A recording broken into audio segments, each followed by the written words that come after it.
We're going to rank from 9 to 1. We're doing the Six Nations and the traditional Tri-Nations because who cares about Argentina or Japan, to be quite honest with you. In at number 9 of the most annoying rugby fans, so the least annoying in this list is Italy. I've never once in my life met an annoying Italian rugby fan. Now, the main reason for this is that I've never met an Italian rugby fan. Still, never bugged me. Great people. At number 8, a little bit more annoying than them, are the French. Very easy to stomach in recent years because their team has been shite. Snooty, yes. Pompous, yes. Egotistical, God, yes. But they've got such a high opinion of themselves that they actually don't bother taking it out on anybody else and turning into annoying supporters. So well done to everybody in France. Ahead of France, at number 7, is Australia. The annoyance of Australian rugby, for me anyway, is hampered hugely by the fact that as Australian Rugby Union fans are going extinct, to be quite honest with you. Like, how annoying was the dodo, I ask you? Like, we'll never know because we're not old enough to know. How annoying were Australian Rugby Union fans? Maybe ask your granddad and he'd give you a better, honest appraisal of that. At number 6, just ahead of Australia, is Ireland.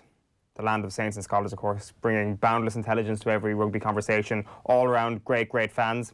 Ahead of Ireland then, at number 5, we've got Scotland, who would likely be insufferable if they were better at rugby. The kills wandering around Temple Bar at the moment are amusing. Cute, actually, I would go as far as to say. But if they start beating Ireland on a regular basis, they would become the most annoying pieces of clothing ever invented. Ahead of Scotland, at number 4, we've got Wales. Now, personally, I've got no gripe with the Welsh. They have, of course, got the most annoying accent ever invented, but I'm 90% sure that they're just being ironic with that accent, and I'm pretty sure that they're just being ironic with their sense of confidence as well, because nobody from Wales can naturally have that sense of confidence about themselves, I would have thought. Number 3 is New Zealand. Now, here's the issue with New Zealand. They're situated so far away from literally everything else that when they come into contact with a rugby fan from any other country, they just cannot help themselves. And it's not rubbing it in your face, it's not pounding their chest, that sort of arrogance. It's worse than that. It's the sort of, coming to Dublin saying, hey, Mr. Irishman, you did a great job of beating us in 2018, well done. It's kind of like, hey, Mr. Irishman, you got really good at rugby, well done on that. And it's like, hey, you've swept that shed really well over there, well done on that. So it's worse than arrogance, I would go as far as to say. But nothing on number 2, which is England.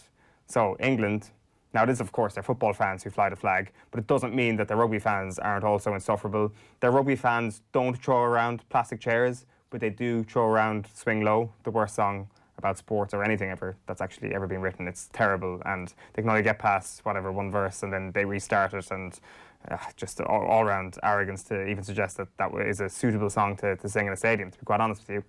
Number 1, South Africa. Big, brash, patriotic as hell.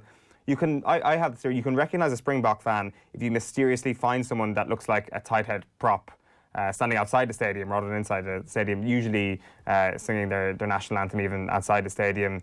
All their conversations take place in the air of this rural scream. So I would encourage everybody to just tone it down if they're from South Africa. Unbelievably arrogant fans and annoying.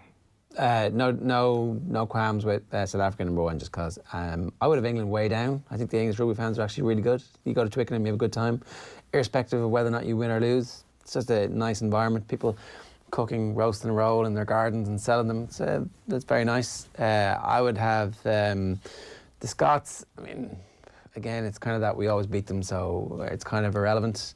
The Aussies, they can be a little bit cocky.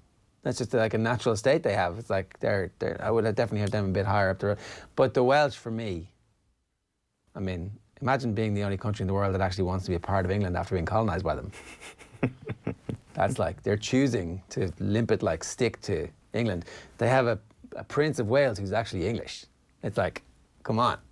I'm sorry, but no, not having them. So Wales number 2 for you? Yeah. I don't know. I think this is the correct list, and I'm sure we're not going to get any abuse whatsoever. The Irish could be a bit higher up that list too, right? Oh, great! We're great. I mean, the Irish could be like number 3. We're flawless. Are they? Getting up and getting down, getting up and getting down, going for a drink, coming back. Oh, what's the score? What happened? How did that happen? Fields. I mean, yeah. Well, I don't mind the Fields. I think Swing Low is a brilliant, amazing, soulful song of the South, of America.